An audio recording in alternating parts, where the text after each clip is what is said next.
Hey everyone, so get ready to explore the fascinating world of decision making in our brains. Ever wonder why sometimes our choices seem a bit strange? Well, we are about to uncover some interesting things our minds do when we are trying to decide, especially about money. So imagine you are picking what to buy or where to put your money, but hold on tight because our brains can sometimes trick us into making not so smart choices.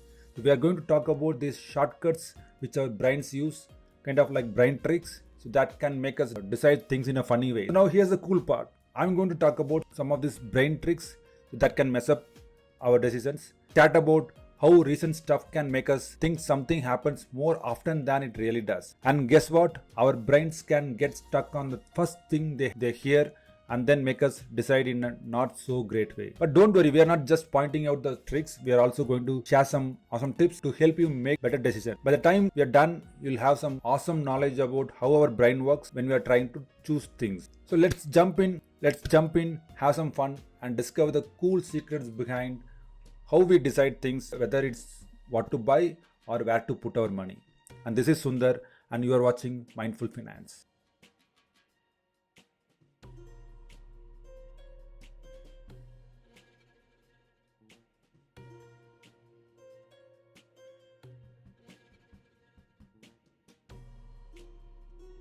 Alright, picture this. You are thinking about putting your money into a company like Reliance Industries Limited or RIL for short.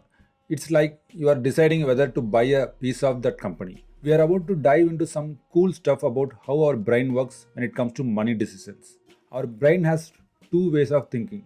One is like quick and automatic, kind of like going with your gut feeling. That is called system one. When you hear about RIL, your brain might quickly connect it with other companies that did well before, like Infosys and TCS. You ever noticed how the stuff you heard recently sticks in your head? It's like your brain goes, hey, I remember that. So if you hear RIL made a ton of money recently, it's gonna pop up in your mind when you think about investing in it.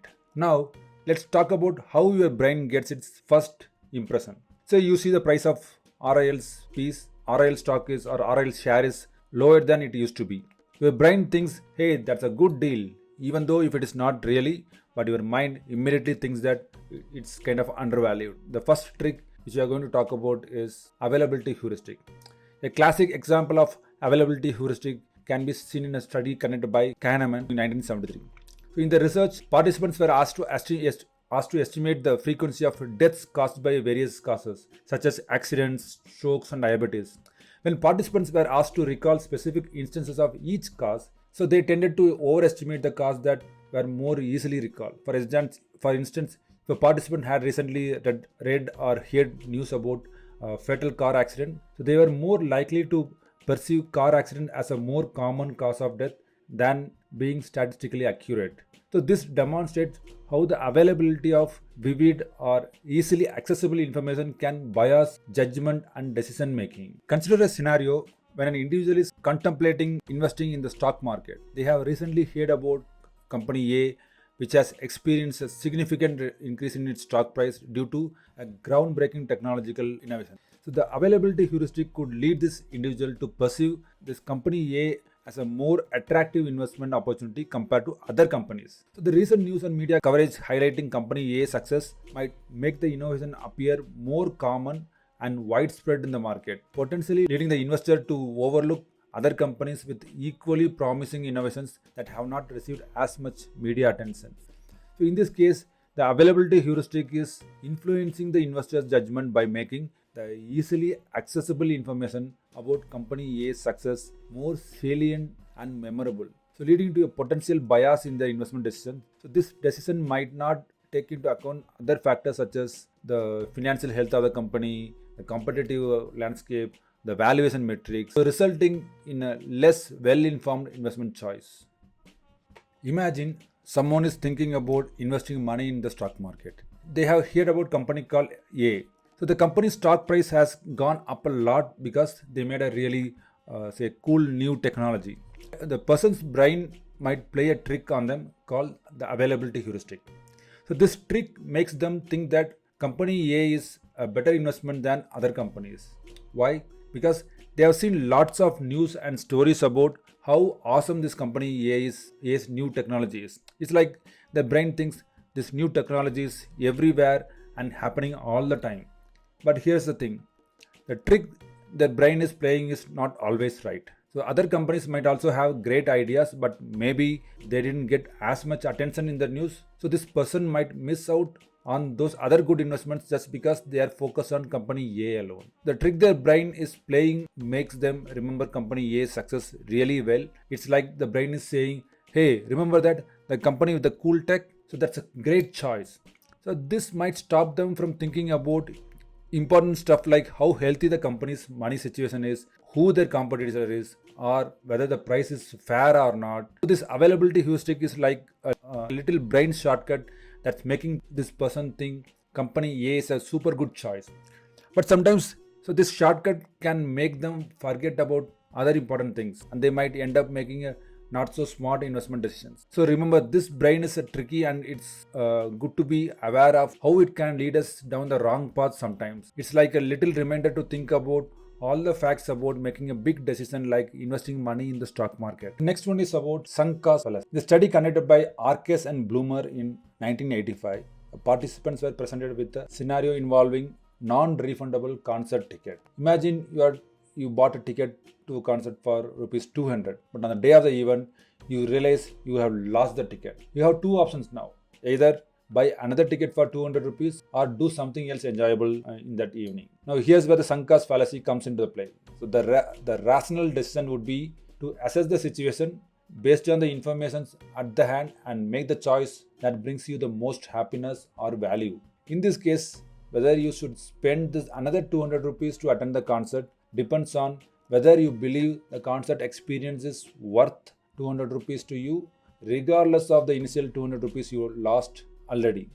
However, what the researchers found was very interesting thing, that a significant number of participants chose to attend the concert even though logically it may not have been the best decision. Why? So this is because they were influenced by the sunk cost fallacy. So they felt that since they had already spent 200 rupees on the original ticket, but not attending the concert would mean that they're wasting that initial 200 rupees. This emotional attachment to money already spent led them to make a decision that might not have been optimal from value or enjoyment perspective. This happens in your life, in the market, in the stock market. It happens every time. What happens is you buy a stock, or if it's an option trading, you would have bought some options at a certain price, and you would have a stop loss set for that one.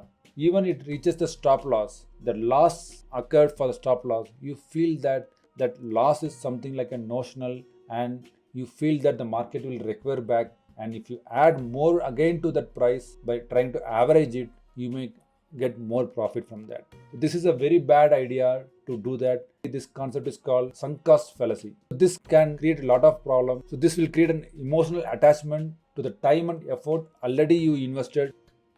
So bringing it back to the investment context we discussed earlier. So the sunk cost fallacy could lead investors to continue pursuing a particular investment even if new information suggests that it may not be a good choice. Just like in the concert ticket scenario, the emotional attachment to the time and the effort already invested can override logical decision making, potentially resulting in poor investment decisions. Let me present a scenario. Sometimes participants were presented with a situation where a company introduced a new product and they were shown reviews from other customers to help them decide whether they would purchase the product or not. There are two groups of participants. One group saw a smaller sample of reviews, specifically like 10 positive reviews. The other group saw a larger sample of reviews, which is almost like 20 positive reviews. Importantly, all the reviews in both groups were positive. In both cases, participants were seeing only positive feedback about the product. For the group that saw the smaller sample, which is a 10 reviews, participants were more influenced by the positive reviews. They were more likely to rate their likelihood of purchasing the product the higher based on the smaller positive samples. For the group that saw the larger sample, which is 20 reviews, the participants were less influenced by the positive reviews. They were more cautious and rated their likelihood of purchasing the product lower compared to the group that saw the smaller sample size. Despite the fact that the content of the reviews all were positive, was same in both groups, the participants who saw the larger sample size, which is a 20 reviews, were less aligned to the positive reviews. This suggests that the larger sample made participants more critical and cautious in their judgments, even when the information they were presented with was identical. In essence, this example illustrates the psychological phenomenon known as the law of small numbers, which refers to the tendency for people to make stronger judgments or draw more confident conclusions based on small samples, even when those samples may not be representative of overall population of or situation. The larger sample size on this study prompted participants to think more critically and consider potential biases, so leading to more cautious decision making despite the positive reviews. So this clearly shows that the sample size should be well enough. Don't make a judgment just by one or two people coming and telling you about certain stocks. You have to analyze, you have to understand the whole concept. A market research is something that more important in certain industries.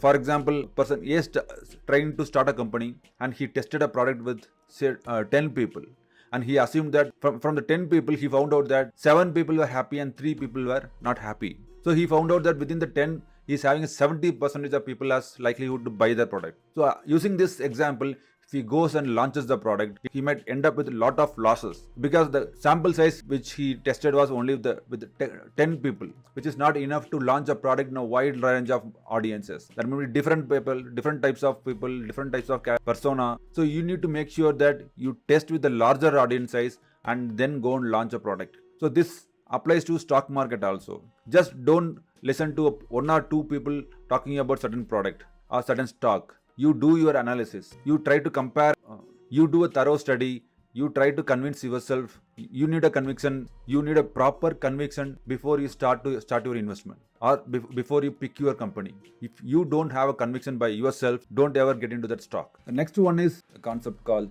endowment effect. This is a cognitive bias that refers to the tendency for people to assign higher value to things they own compared to the identical items they do not own. In other words, individuals often overvalue their possessions simply because they own them. This bias can lead to irrational decision making when it comes to buying, selling, or trading items.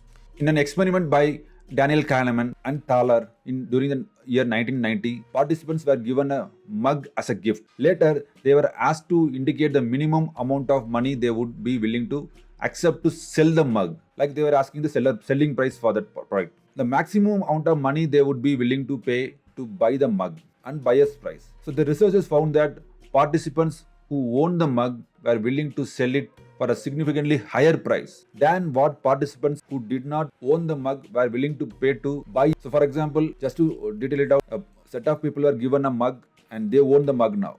They become seller now. And there are people, they don't have mug and they are becoming buyers now. So when the researchers asked what is the price you are willing to sell to the sellers which own the mug, they said that, for example, they would have bought that mug for say 100 rupees. But now the selling price seems to be 150 rupees. But as a buyers, whoever there, they know what is the price, or they always, as a buyers, always mindset is to buy in a lesser price. So they will say, I want it by 80 rupees.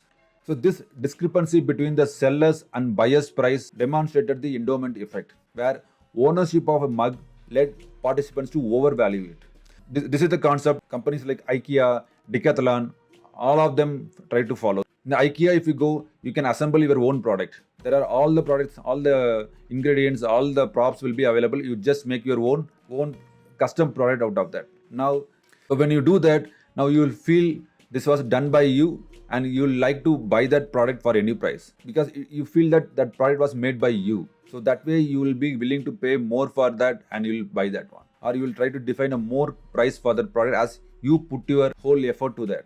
Similarly in stock market, imagine an individual who has invested in a particular stock for several years. Over time, the stock has appreciated in value and they now consider it a valued part of their investment portfolio. Despite the recent negative news about the company's financial performance and industry trends, they are hesitant to sell the stock because of their emotional attachment to it. The endowment effect is influencing their decision-making process. So they might overvalue the stock simply because they own it, so leading them to hold onto it despite evidence is suggesting that it may not be a wise financial decision. So this bias can prevent the individual from making rational choices about their investment portfolio, potentially causing them to miss out on better opportunities or avoid necessary adjustments. In the context of endowment effect, individuals might overvalue their possessions, including investments, real estate, or other assets, leading to biased decision making when it comes to buying, selling, or making financial choices based on emotional attachment rather than objective analysis. Even if you own a house, when you buy a flat or something and you stayed for 10 years, now you will expect to sell this house more than the flats are selling as a new flats. The reason is you feel this is owned by you and you will try to put a cost for that, like 10 years I stayed here and the year I bought was this much and I paid a loan for this much, so now the cost for this house is so and so. But as a buyers, they will not think in that way. It is a used house and I will not pay so much of amount. For that cost, I'll go and buy a new house. That is a mindset. That is how endowment effect affects decision making. A classic experiment conducted by Fishoff during the year 1975 provides an insightful example of this hindsight bias. In the study, participants were given a description of historical events such as political decisions or accidents. After reading each description, participants were asked to rate the likelihood of the event occurring beforehand and to provide explanations for the judgments. The results showed that the participants consistently rated the events as more predictable after learning the outcomes compared to their initial judgments. Moreover, their explanations for the increased predictability often included information that was not available to them at the time of original judgments. Moreover, the explanations for the increased predictability often included information that was not available to them at the time of original judgments. So this demonstrates how hindsight bias leads people to perceive past events as more predictable than they actually were. Imagine an individual who is watching the stock market and hears about a sudden drop in the share price of a well-known tech company. After the drop occurs, they might say, I knew that stock will fall today. However, before the drop happened, this person did not have access to any kind of information that caused the drop. Perhaps it was due to an unexpected change in market conditions or negative news or the negative news about the company's financials. The hindsight bias leads them to believe that they could have predicted this event even though the circumstances were not clear beforehand. In a financial context, hindsight bias can impact investment decisions. For instance, consider an investor who decides not to invest in a particular stock that later experiences a significant price drop. They might retrospectively claim that they knew that stock was going to decline, disregarding the uncertainty and lack of information that existed at the time of their decisions. So this bias can make individuals overconfident in their ability to predict market movements and can lead to suboptimal investment choices based on unrealistic perceptions of their own foresight. A lot of people, when we do trading, we follow the price actions to find out what kind of price actions happening at the 15 minutes candle, 1 hour candle, weekly candle, whatever, in any ways, right? So we have certain data points in the past history of how the market reacted using the price actions. We decide certain things. So this is something that even price actions is a lagging indicator. The price candle shows displays to you after the incident happens. You cannot predict that, okay, the next candle going to be a big red candle. You cannot do that. But when it happens, you'll say based on your past record, oh, this kind of a candle, this is an engulfing candle.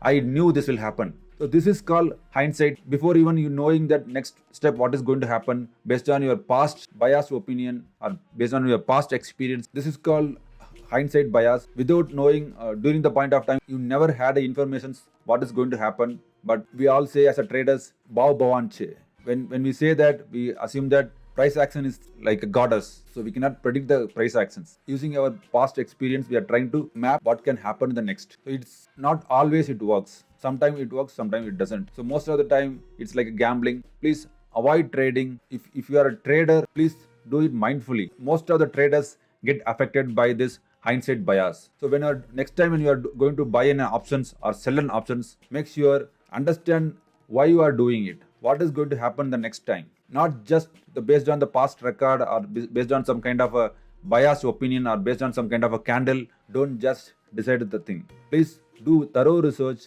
not just the price action. You have to find out the movement, the volatility happening in the market, the global markets, your option chart, your OI chart. So look into all kind of thing and then go for a trading. If you are an investor, do a thorough research on the product, do a thorough check on the company, do a thorough check on the market. So next one we are talking about is anchoring effect. Our brain is sometimes anchors to certain things. So what is about anchoring? So I'll just show this video which happened during the launch of demonstrated by Steve Jobs. So just watch this video. An amazing product, tremendous breadth. What should we price it at? Well, if you listen to the pundits, we're going to price it at under $1,000, which is code for $999.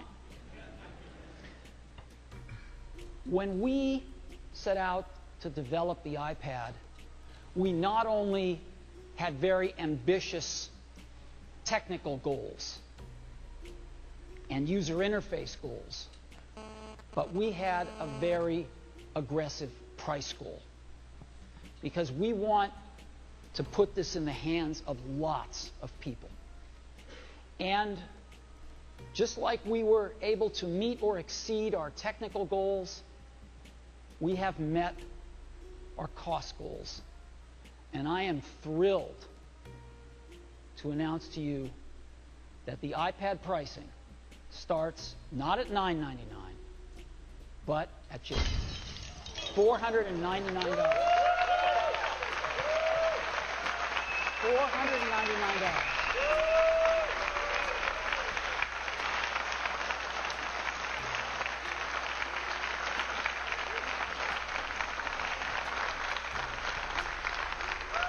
At $499, a lot of people can afford an iPad.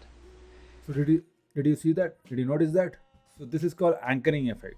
The point here is, initially Steve Jobs set an anchoring effect to all those people around the stadium, that's saying that this could be this price. So he's setting up a higher price so that your brain get tricked to an anchor point.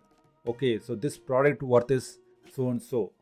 But when he said that, when he dropped the price and said that no, this is this price, now you will compare. Okay, initially he said it's $1,000 and now it is $399. So it's almost like $600. So you feel that there is not actually, this was never happened. There was no product with that price, and he is setting up a anchoring effect in our brain to assume that this is going to be the product price, and he himself says that this product price is so and so, and we feel that the price is got discounted and you are getting in a very cheaper price. So this is called anchoring effect. So this is a very important trick in our brain. It happens most of the time. This trick's been used or applied by a lot of companies in a lot of places. If you go and check in Amazon, you will see they'll strike out a price and say this is the actual price and you are getting so much of price. So your mind immediately calculate with that anchor point. Okay, from this is the price supposed to be and I'm getting for this price. So this effect is called anchoring effect. Imagine you are thinking about buying some stocks in a company. You see that the stock price of the company ABC is 50 rupees right now. Your brain does a funny thing called this anchoring effect. This effect makes you think that this 50 rupees is good price for the stock. It's like your brain sticks to this number and makes you compare other prices to it.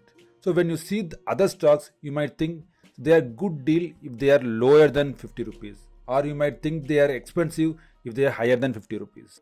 But here's the twist. Just because the stock price is 50 rupees doesn't mean it's really a good deal.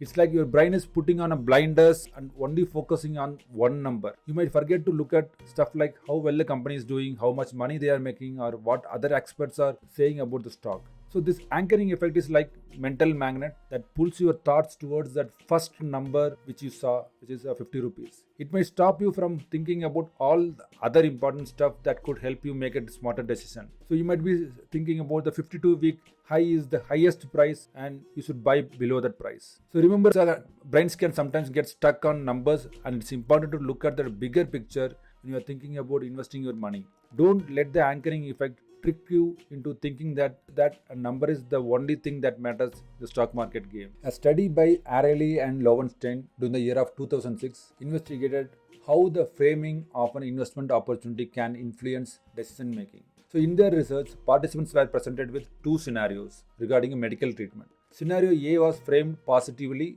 highlighting that the treatment had a 70% success rate. Whereas the scenario B was framed negatively, emphasizing that the treatment had 30% failure rate. So, despite both scenarios conveying the exact same statistical information, participants were more likely to choose the positively framed options, which is a scenario A, even though the outcomes are objectively identical, but they chosen scenario A. So, this study illustrates how the framing of information can significantly impact a decision making, even when the underlying data remains constant, but framing effect affects a lot. Doesn't it feel like every time you turn on the news nowadays, some new country is fucking with an Arab country? Every time you turn on the news, I kind of blame the media for what's going on wrong in the world right now, because they kind of just perpetuate stereotypes about people. They don't tell you that's what they're doing. They don't go, hey, this is what you need to think. But they know how people's brains work. What they do, they enforce all this shit, you know? What they do is they'll show you an image of somebody of a different racial background, and then they'll show you an alternate image, like right away, of something completely different.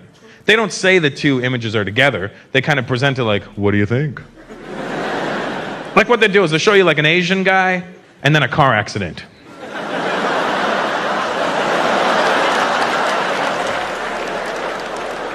They'll show you an Indian guy and a 7-Eleven. What do you think? They'll show you an Arab guy and an explosion. I knew it, you know. So consider a situation when an individual is considering investing in a new startup company. So they come across an advertisement that proclaims that invest in XYZ Tech, a revolutionary company set to transform the industry.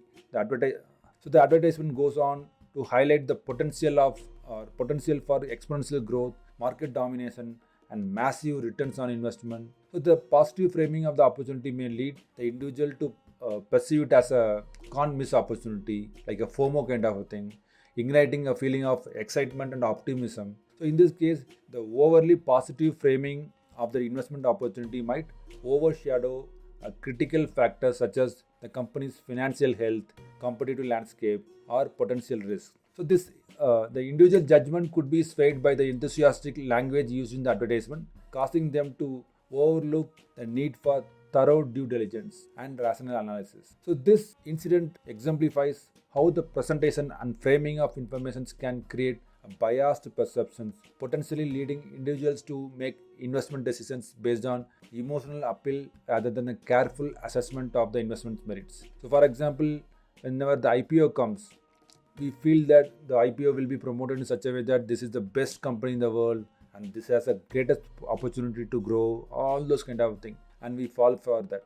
Without even doing the research, we just go with all the advertisements, the gimmicks and everything. We just go for it and we apply for that IPO. So this is called framing effect and how it affects our investment decisions. Let's step back in time to the era of World War II, where not only battles were fought, but also groundbreaking insights into human decision making were discovered. Among these insights, a concept known as survivorship bias emerged, reshaping how we approach analysis and decision making. Abraham Wald, a brilliant mathematician and statistician who found himself in the midst of the crucial era as the war raged on, one of the challenges faced by the US military was the survival of their aircraft. So aircraft were returning from missions displayed varying degrees of damage from enemy fire. The military strategists thought how to reinforce the aircraft to ensure the survival in the future missions. In the normal scenario, in our system, one thinking will be focused on reinforcing the areas where the aircraft had been hit the most. After all, it seemed logical to provide extra protection to those vulnerable spots. So the decision-making process is remarkably familiar. It's like deciding to reinforce the walls of a fort that has suffered the most damage from an enemy attack. It's very simple. That is what the system one thinking is all about. But in that scenario, Abraham Wald, whose keen intellect led him to an extraordinary realization, pointed out that they were only looking at the aircraft that had survived and returned. They were overlooking the aircraft that were hit in the areas not visible, the ones that didn't make it back. In essence, they were ignoring the non-survivor. Survivor bias is when we pay more attention to the winners and ignore the losers. In finance, it means focusing on successful companies and neglecting the ones that failed. So this can give us a skewed view of reality. Imagine you are studying the history of stock investments and you want to learn from the past to make better decisions. So always we've been asked to do a back test. So you gather data on companies for the past 20 years. That is, most of the time will pick up the successful and how they went success in the business. But here's what researchers show. If you only look at the companies that succeeded, you are missing a big part of the story. Let's say you analyze the stock performance of these companies. If you only include the winners, your data will show the investing in stock market is highly profitable one. However, that's not the whole truth. The research factored in both successful and unsuccessful companies, giving a more accurate picture of the risks and rewards of investing. Survivor bias can lead us to believe that investing in stock is a surefire way to make money, when in reality, there's more to consider. To say this in a simple way, let's take an example of the world-renowned investors Warren Buffett and Charlie Munger. Charlie Munger, in one of his interviews, mentioned that if he asked to travel to a certain place, what he chooses, which one he will select. So for that, he answered that I'll try to find a place where the chance of killing myself is very less. The place where I feel that there's a more chance to killing myself, I'll never even think about that. The same with the stock markets. If he feels there's an insecurity or even a small problem with certain companies, he won't buy that company. We may think about going to Goa. Goa is a very nice place. So don't get offended by taking an example of Goa, but just I'm trying to say that Goa is, everybody's point of view, Goa is a very nice place. It has a very nice beaches. Always we think about positive things. So that way, everybody thinks that Goa is a good place to travel and it's the safest place to travel. There are chances that if you go for any kind of adventures like skydiving or scuba diving or whatever it is, right? There are a lot of risks in that one. Risk taking is a good, but it should not be a foolish kind of a risk. You should know what will happen. You should be in a cautious mode. So there are chances that even the places like Goa, you will face problems. We see a lot of YouTubes. A lot of people got entered into the market during the time of the bull market when the COVID was there. People were sitting in the home and they don't know what to do and they entered into trading. More than investments, it seems that a lot of people came into trading, thinking that they want to make more money in a shorter time. They felt trading is a easy business because the reason is the influencers who are in the stock market and doing YouTube videos, spreading the news that they earn money like anything. People show the balance sheet or they'll show the trading logs that I have made lakhs and lakhs of profit. I have made a crore in my one day. All those kind of things.